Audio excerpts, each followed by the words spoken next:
Social media వేదికగా అమాయకులను వ్యాపారవేత్తలను ఆకర్షించి వారితో ఏకాంతంగా గడిపిన దృశ్యాలను రికార్డ్ చేసి లక్షలాది రూపాయలు వసూలు చేస్తున్న కిలాడి దంపతులను కరీంనగర్ రూరల్ పోలీసులు అరెస్ట్ చేశారు. ఇన్‌స్టాగ్రామ్లో ఫోటోలు పెట్టి ఆకర్షించి బాధితుల నుంచి లక్షల రూపాయలు కాజేశారు.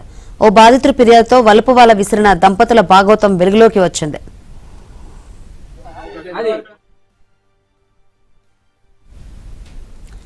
మంచిర్యాల జిల్లాకు చెందిన దంపతులు కొంతకాలంగా కరీంనగర్ రూరల్ పరిధిలో ఓ అపార్ట్మెంట్లో నివాసం ఉంటున్నారు.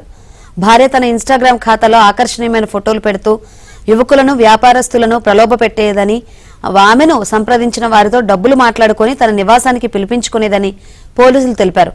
వారు ఏకాంతంగా ఉన్న సమయంలో భర్త రహస్యంగా మొబైల్ ఫోన్లలో ఆ వీడియోలను చిత్రీకరించేవాడని పోలీసులు చెప్పారు.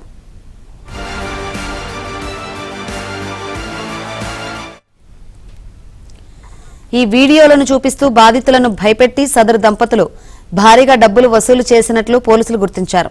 ఈ అక్రమ సంపాదనతో వారు అపార్ట్మెంట్ ఈఎంఐలు కట్టడమే కాకుండా టాటా కారును కొనుగోలు చేసినట్లు తేల్చారు. తమ ఇంట్లో ఖరీదైన సోఫా సెట్స్, ఏసీలు ఏర్పాటు చేసుకుని విలాసవంతమైన జీవితాన్ని గడుపుతున్నట్లు గుర్తించారు.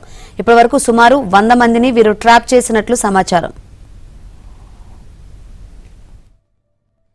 వారిని జరిగిన విషయాన్ని అడగగా మొత్తం విషయాన్ని క్లుప్తంగా వాళ్ళు వివరించి నేరం చేసినట్లు ఒప్పుకొని వారి వద్దనున్న సెల్ ఫోన్లను మరియు కొంత డబ్బును మరియు వారి కారును ఒక బ్లాంక్ చెక్కు 4,95,000 రూపాయల చెక్కును మాకు చూపించి వారి వద్ద ఉన్న ఫోన్లను మేము తనిఖీ చేయగా అట్టి ఫోన్లలో ఎంతోమంది వీడియోలు కూడా కనబడగా వారు నేరం చేసినట్టు రుజువైనందున వారిని ఈరోజు పోలీస్ స్టేషన్కు తీసుకొని వచ్చి తదుపరి చర్య నిమిత్తము వారు ఇద్దరు భార్యాభర్తలపై అరెస్ట్ మెమో జారీ చేసి మేజిస్ట్రేట్ ముందట ఆధారపరచబడుచున్నది.